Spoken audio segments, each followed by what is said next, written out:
ওং আনন্দময়ী চৈতন্যময়ী সত্যময়ী পরমে মা।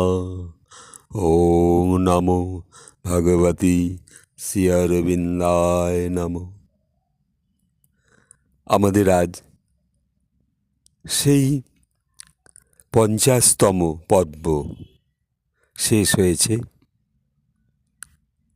সাবিত্রী অনুভবে সর্বসমাধান। আজ এই 51তম পর্ব নিবেদন করতে বড় দেরি হয়ে গেছে বড়। আজকে এখানে সাবিত্রী যে সেই মহাকাব্য, সেই অনুপম গ্রন্থ, এখানে 752 পৃষ্ঠায় বলছেন, একাদশ পর্ব, প্রথম সর্গ, চিরন্তন দিন, অন্তরাত্মার স্বেচ্ছাবরণ, পরমা সিদ্ধি। এই পরম সিদ্ধি লাভ করতে হলে আমাদের সকল কিছু মন থেকে ত্যাগ করতে হবে। মন থেকে যদি আমরা ত্যাগ করতে পারি সকল কিছুকে, তাহলে আমাদের মন সুস্থ থাকবে, মনের মধ্যে সরলতা আসবে। আর সেই সত্য সরলতা, অপার আনন্দ আসবার জন্য আমাদের মন সদা সর্বদা যেন অশুভ ভাবনায়, অশুভ চিন্তায়, অশুভ জ্ঞানে, অশুভ দর্শনে যেন মন না যায়, এই ভাবনা নিয়ে আজকে এখানে বলছেন শ্রীমা শ্রী অরবিন্দের এই পর্ব। স্বেচ্ছাবরণ, পরমা সিদ্ধি, এই অন্তরাত্মার যে স্বেচ্ছাবরণ, এই যে চিরন্তন দিন কখন আসবে। সাবিত্রীতে বলছেন, মানুষী চিন্তার মন আবরণ হতে নির্মুক্ত তুমি। এই মানুষী বেশ আমাদের ছাড়তে হবে। মানুষী বেশভূষা, মানুষী চিন্তা, মানুষী ভাবনা, মানুষী যে অহংকার, মনের তীব্রতা, সব ছাড়তে হবে।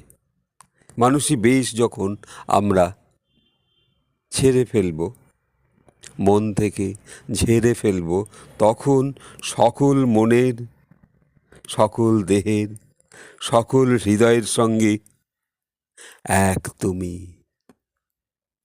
সেই তুমি তখন মুক্ত, অপূর্ব মুক্ত।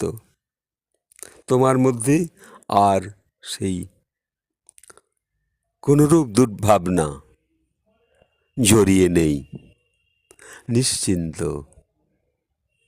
এই মনকে খালি করা শ্রী অরবিন্দ তার এই মহা সাবিত্রীতে লিপিবদ্ধ করেছেন। সেই আধ্যাত্মের শক্তির ভাবনা থেকে তার লেখনী যেন ভর করত তার উপরে, এবং তিনি সেই ঊর্ধ্বের শক্তি নাবিয়ে আনতেন মহাবিশ্বের সকলের কল্যাণের জন্য। তাই সকলেরকে যেন তিনি আহ্বান করে বলছেন, তোমরা এই মানুষই বেশ, এগুলো নিজেকে এই থেকে মুক্ত হতে হবে। আর তখন আসবে সেই মহাপৃথিবীর সঙ্গে তুমি এক, প্রকৃতির সঙ্গে তুমি এক। প্রকৃতি হাসছে, তুমিও হাসছ। প্রকৃতি যখন আদর করছে তোমাকে, গাছেরা দূর থেকে বনের মধ্যে মাথা নেড়ে নেড়ে তোমাকে যেন আহ্বান করছে। তুমি যখন বনের মধ্যে যাও, কি অপূর্ব একটা গাছেদের সুগন্ধ পাওয়া, একটা অপূর্ব সুবাসিত সেই গাছের ডালগুলো যেন মৃদু মৃদু করে তোমাকে হাতছানি দেয়। আবার যখন পাহাড়ে যাও, কোনো মানুষ যখন পাহাড়ে যায়, তখনও সেই পাহাড় তাকে হাতছানি দেয়। এসো, এসো মানবরূপী অতিথি, তুমি আমার বক্ষে আরোহণ করো। তখন তুমি আর পাহাড় এক হয়ে গেছে। তখন তুমি আর বন প্রান্তর এক হয়ে গেছে। তাহলে আমরা কত এই প্রকৃতির পরিবেশে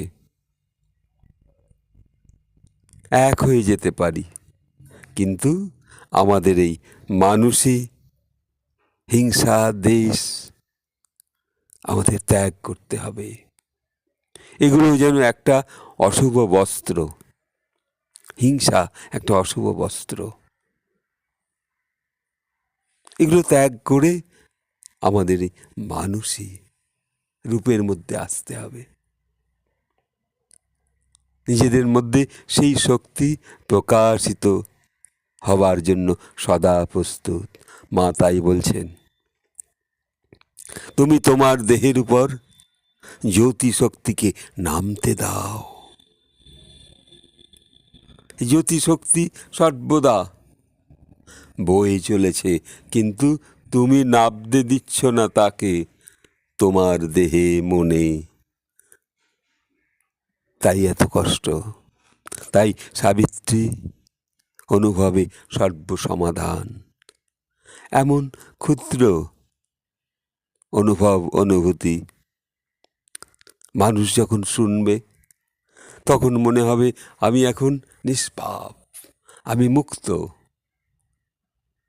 সেই রবীন্দ্রনাথের ভাষায় যেন বলা যায়, অপূর্ব।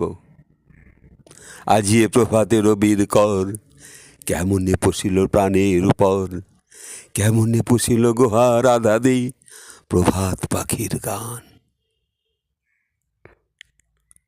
আজ এই প্রাণ যেন গান করছে। আজ এত ক্ষুদ্র ভাবনা, তবু অন্তরে আপনাদের স্পর্শ করুক সাবিত্রীর অনুভব। আর মানুষ, তাই তো বলছেন, মানুষই চিন্তার ঘন আবরণ হতে নির্মুক্ত তুমি। সকল মনের, সকল দেহের, সকল হৃদয়ের সঙ্গে এক তুমি। তাহলে এইভাবে মানুষই বেশ, আমাদের এই বেশে আমাদের প্রকাশ হতে হবে।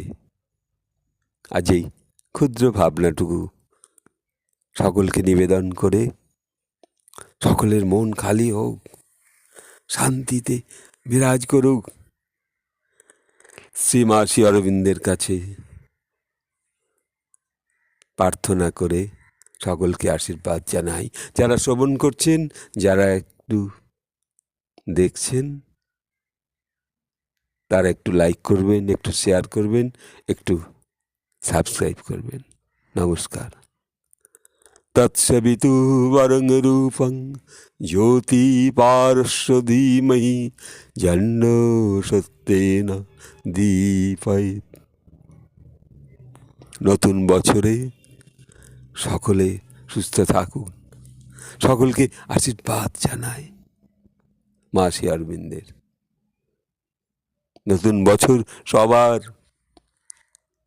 আবার 2026 পর্যন্ত শান্তি শৃঙ্খলা বজায় থাক প্রতিটা মানুষের অন্তরের গুহায়। নমস্কার।